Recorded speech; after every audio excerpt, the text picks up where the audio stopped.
जननी जन्म सौख्यानां वर्धनी कुल संपदा पदवी पूर्व पुण्यानां लिख्यते जन्म पत्रिका गजाननं भूतगणादिसेवितं कपित जम्बो फलसार पक्षितम उमासुदं सोह विनाश कारणं नमामि विघ्नेश्वर पादपंकजम आदित्याय च सोमाय मंगलाय बुधाय च गुरु शुक्र शनिभ्यश्च ராகவே கேதவே நமஹா. உலகெங்கும் வாழக்கூடிய நெக்ஸ்ட் ஜென் நேயர்கள் அனைவருக்கும் வணக்கம். நான் உங்கள் டாக்டர் வி ராஜ்குமார் சிவாச்சாரியார் பேசுகிறேன். எல்லாரும் எப்படி இருக்கீங்க? நலமா இருப்பீங்க நம்புகிறேன். இன்றைய தினம் நாம் பார்க்கக்கூடியது 2026 ஆண்டு ஆங்கில புத்தாண்டு. 12 ராசிகள், 27 நட்சத்திரங்கள், 9 கிரகங்கள், நமக்கு எப்படி ஆதிக்கங்கள் நமக்கு செலுத்துறது, நமக்கு எப்படி இருக்குது, நம்மளுடைய வாழ்க்கை எப்படி இருக்கும், நமக்கு எதெல்லாம் ப்ளஸ்ஸு, எதெல்லாம் மைனஸ்ஸு, எதெல்லாம் நல்லது, எதெல்லாம் கெட்டது அப்படிங்கிறத நம்ம முழுமையாக விரிவாக நம்ம பார்க்க போகிறோம். சில விஷயங்கள் எல்லாமே இதில் எல்லாம் என்னென்ன விஷயங்கள் எல்லாம் இதில் வரப்போகிறது அப்படின்னு சொன்னால், குடும்பம், வேலை, தொழில், உங்களுடைய கணவன் மனைவி வாழ்க்கை, விவாகரத்து, 2வது திருமணம், காதல் வாழ்க்கை, சொத்து வாங்குதல், சொத்து வழக்கு தீர்ப்பு, இது எல்லாமே இதில் உள்ளடங்கி, உடல் நலம், பணபலம், மாணவ மாணவிகளுக்கெல்லாம் எப்படி இருக்குது, பொதுவாகவே share market, lucky number, positive negative எல்லாமே நம்ம பார்க்க போகிறோம். இதில் பார்த்திங்கன்னா நம்ம என்னென்ன பரிகாரங்கள், என்னென்னலாம் நம்ம உடல்நிலைக்கு எது நல்லது கெட்டது, ஆக்சிடெண்ட் வார்னிங் முக்கியமாக இது வாழ்க்கையில் 2026 ஆக்சிடெண்ட் வார்னிங் அப்படின்னு ஒன்று இருக்குது. சாலை விபத்து அப்படின்னு சொல்லக்கூடியது, இது எல்லாம் எப்போ, அதே போல் கொடுக்கல் வாங்கல் விஷயங்கள், இது எல்லாமே நம்ம பார்க்க போகிறோம். இந்த விஷயங்கள் பொதுவாகவே 27 நட்சத்திரத்துக்கு எப்படி இருக்குது. இப்போ பொதுவாகவே அஸ்வினி நட்சத்திரம், பரணி நட்சத்திரம், கிருத்திகை நட்சத்திரம் 1ஆம் பாதம் உடைய மேஷ ராசி அப்படின்னு நம்ம சொல்கிறோம். இது போல் 27 நட்சத்திரத்திற்கும் 12 ராசிகள், இந்த ராசி ஆதிக்கங்கள்லாம் எப்படி இருக்கும், வரக்கூடிய காலகட்டங்கள் நம்ம எந்த அளவுக்கு நம்ம கெப்பாசிட்டியாக இருக்கணும், எந்த அளவுக்கு நம்மளோட மைண்ட் கெப்பாசிட்டி எப்படி இருக்கணும், என்ன எப்படிங்கிறத முழுமையாக நாம் தெரிந்து கொள்ள போகிறோம் அப்படின்னு சொல்லலாம். அதாவது உங்களோட மைண்ட் செட் கரெக்டாக நீங்கள் பண்ணி வச்சுக்கலாம். இப்போ என்னுடைய இந்த காணொலி பார்க்குற நீங்கள் மேஷ ராசிக்குன்னு குருக்கள் சொல்லியிருக்காங்க, சுவாமி சொல்லியிருக்காங்க, இதுதான் இதுக்கு தகுந்த மாதிரி நம்ம இருக்கணுங்கிறத கண்டிப்பாக உங்களோட மைண்ட் செட் நீங்கள் பண்ணி வச்சுக்கோங்க. வாழ்க்கையில் நீங்கள் மேலே மேலே வருவீங்க. வாங்க வீடியோக்குள்ளே போகலாம். 2026 ஆண்டு ஆங்கில புத்தாண்டு எப்படி இருக்குது, 12 ராசி பலன்கள் எப்படி இருக்குங்கிறத பார்ப்போம். விருச்சக ராசி நேயர்களை, விருச்சக ராசிக்கு எப்படி இருக்குது?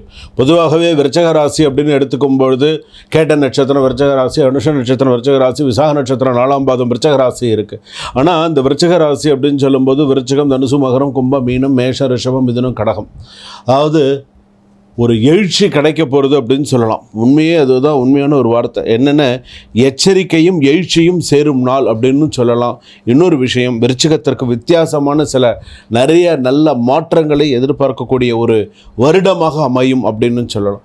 ஏன்னா 8ல் குரு இருக்கும்போது நிறைய விஷயங்கள்லாம் பார்த்துட்டீங்க, நல்லது கெட்டதெல்லாம் நிறைய விஷயங்கள் மாறி மாறி லைஃப்பில் சந்திச்சாச்சு. இருப்பினுமே சில விஷயங்கள்லாம் பார்த்திங்கன்னா சில மாற்றங்கள் தரக்கூடிய சூழ்நிலை, வித்தியாசமான மாற்றங்கள்லாம் தரக்கூடிய சூழ்நிலைகள் உண்டு. பொது பலன்களாகவே நீங்கள் எடுத்துட்டீங்கன்னு சொல்ல, இப்போ வேலையில் எடுத்துட்டீங்கன்னு வச்சுக்கோங்களேன், ஜாப்லாம் எடுத்துட்டீங்கன்னா ஜாப் ப்ரமோஷன்ஸு, ஜாப்லெல்லாம் நெக்ஸ்ட் லெவல் போகிறதோ, அடுத்தடுத்து சில விஷயங்கள்லாம் சக்ஸஸ் ஆகிறதுக்கான வாய்ப்புகள் இருக்குது. சில பேருக்கு ட்ரான்ஸ்ஃபர் கிடைக்கிறதுக்கான வாய்ப்புகள்லாம் வரும். சில பேருக்கு தொழில், பிஸ்னஸ்ஸு, ப்ராஃபிட்டு, பார்ட்னர்ஷிப் இதெல்லாம் எடுத்துன்னு சொன்னால் ஓரளவுக்கு கொஞ்சம் கரெக்டாக மெயின்டைன் பண்ணி போகிற அளவுக்கு சூழ்நிலைகள் ஜாதகத்தில் இருக்கும். குடும்பத்தில் எடுத்துனோன்னா கணவன் மனைவி வாழ்க்கை திருப்திகரமாக இருக்கும். சில பேருக்கு எதிர்பாராத நல்ல மாற்றங்கள், சிலர் பிரிந்திருந்தாலும் ஒன்று சேர்வதற்கான வாய்ப்புகள் வரும். சில பேருக்கு பார்த்தீங்க அப்படின்னு சொன்னால் ஈகோ விட்டு கொடுத்து போகிறது நல்லது, ஈகோ இல்லாமல் விட்டு கொடுத்து போகிறது நல்லது.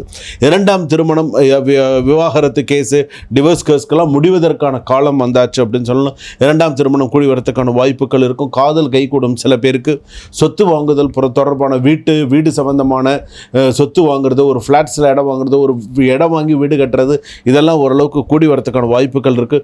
உடல்நிலை சம்மந்தப்பட்டது அப்படின்னு சொன்னால் கொஞ்சம் செலவுகள் அதிகரிக்கும். அதே போல் பணம், வெல்த் வித் கெயின் அப்படின்னு சொல்லலாம். ஓரளவுக்கு அப்படியே கொஞ்சம் சில விஷயங்கள் போகும். மாணவ மாணவிகளுக்கு படிப்பு ஓரளவுக்கு நல்லா சக்ஸஸ்ஃபுல்லாக வரும். ஷேர் மார்க்கெட் பொறுத்த அளவுக்கு நீங்கள் ஓரளவுக்கு கொஞ்சம் கவனமாக செயல்பட வேண்டும்.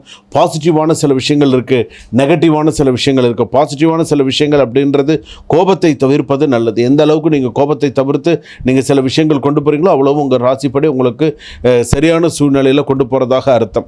அதே போல் நெகட்டிவான விஷயம் பார்த்தீங்க அப்படின்னு சொன்னால் சில நேரங்களில் கண்டும் காணாத மாதிரி சில விஷயங்களை நீங்கள் நெகட்டிவாக சில விஷயங்கள் இருக்குன்னு வச்சுக்கோங்களேன். இது உங்களுக்கு நெகட்டிவ் தெரியுதா, அதுக்கிட்டே போகாதீங்க. ஒரு சில விஷயங்களில் வந்து ஒரு பேட் வைப்ரேஷன்ஸ் தெரியுது, அதுக்கிட்டே போகாதீங்க. அந்த மாதிரி கொஞ்சம் பார்த்து இருந்துக்கிறது நல்லது. பேரண்ட்டோட உடல், அதாவது பேரண்ட்ஸோட அவங்களோட உடல்நிலை பாதிப்பு அப்படிங்கிறது வந்து பார்த்திங்கன்னா கொஞ்சம் அதிகமாக இருக்கிறதுக்கான வாய்ப்புகள் இருக்குது.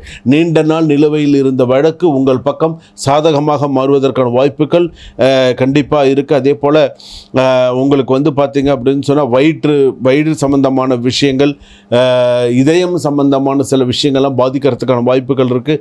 இரவு நேரத்தில் தூங்கும்போது கூட கொஞ்சம் சிவசிவான விபூதி இட்டு கொஞ்சம் படுத்துக்கிறது நல்லது. குலதெய்வ வழிபாடு நிறையா பண்ணுங்கள். வாகனம் வாங்குவதற்கான, புதிய வாகனம் வாங்குவதற்கான வாய்ப்புகள் நல்லா இருக்கும். அதே போல் வந்து வாகனம் வாங்கினீங்கன்னா கூட வாகனத்தில் சாலையில் போகும்போது கவனமாக போகிறது, கவனமாக வர்றது அப்படிங்கிறது ஒரு விஷயமா வச்சுக்கோங்க. பெண்களுக்கு இந்த வருடம் 2026 ஆண்டு கொஞ்சம் விபத்துக்கள் நடக்கிறதுக்கான வாய்ப்புகள் நிறைய இருக்குது. கொஞ்சம் கவனமாக போயிட்டு கவனமாக வரணும். அதே போல் வந்து பார்த்திங்கன்னா அதிர்ஷ்ட கலர் வந்து பார்த்திங்கன்னா மெரூன் கலர் நல்லாயிருக்கும்.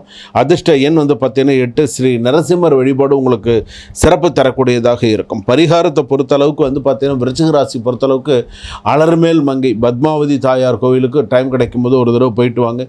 விருச்சிக ராசி பொறுத்தளவுக்கு முருகனுக்கு 6 தீபம் ஏற்றி வழிபாடு பண்ணுங்க. எந்த ஊரில் இருந்தாலும் சரி, நீங்கள் சென்னை சைடில் அந்த பக்கத்தில் எங்கன்னா இருக்கீங்களா, நீங்கள் இதுக்கு போயிட்டு வாங்க. முருகன் கோவில்னால திருத்தணி கோவிலுக்கு பக்கத்தில் போயிட்டு வாங்க. அதே போல் வந்து பார்த்தீங்க அப்படின்னு சொன்னால் சிறுவாபுரி போயிட்டு வாங்க. இதெல்லாம் உங்களுக்கு நிறைய பாலசுப்ரமணிய சுவாமி நிறைய சக்தி கொடுக்கக்கூடிய தெய்வமாக அமையும். இங்கெல்லாம் நீங்கள் போயிட்டு வந்தீங்கன்னு சொன்னால் அடுத்தடுத்து சில விஷயங்கள் சக்ஸஸ் பண்ணிகிட்டே உங்கள் ராசிப்படி போகலாம். அந்த அளவுக்கு உங்கள் ராசிப்படி ஓரளவுக்கு சில விஷயங்கள் கொண்டு போக அது மாதிரி பண்ணுங்கள். விருச்சிக ராசி பொறுத்தளவுக்கு விசாக நட்சத்திரம் விருச்சிக ராசி கவனமாக இருங்க. கேட்ட நட்சத்திரம் விருச்சிக ராசி கவனமாக இருங்க. அனுஷ நட்சத்திரம் விருச்சிக ராசி ஓரளவுக்கு கொண்டு போகும். புதிய தேவையில்லாத பிரச்சனைகளெல்லாம் தலையிடாதீங்க. ஏற்கனவே வந்து பார்த்திங்கன்னா சில பிரச்சனைகளுக்குள்ளே மாட்டிண்டு சிக்கிண்டு தவிச்சுட்டு இருக்கீங்க. வெளியில் வர முடியாத அளவுக்கு சில விஷயங்கள்லாம் என்னதான் ஒரு சில விஷயங்கள் இருந்தாலும் சில நேரத்தில் தேவையில்லாத அவப்பெயர் தேடி வருது. நம்மளாக சும்மா இருந்தால் கூட சில நேரத்தில் அவப்பெயர் தேடி வருது. இந்த மாதிரியான சூழ்நிலைகள்லாம் நிறைய அனுபவிச்சுட்டு இருக்கீங்க. அதனால் இப்போ 9ஆம் இடத்துல இப்போ அடுத்து கூட குரு பயிற்சியோ அடுத்த சனி பயிற்சியோ ஏதாவது ஒரு சில விஷயங்கள் வரும்போது உங்களுடைய மூமெண்ட்ஸ் வந்து தசாபுக்தி படி ஓரளவுக்கு என்ன செய்யணும் அப்படிங்கிறது சில விஷயத்தை பார்த்து கேட்டு செய்யுங்க. அவசரம் இல்லாமல் செய்யும். அப்போ தான் அது சிறப்பாக வரும். சுபம். வாழ்க வளமுடன்.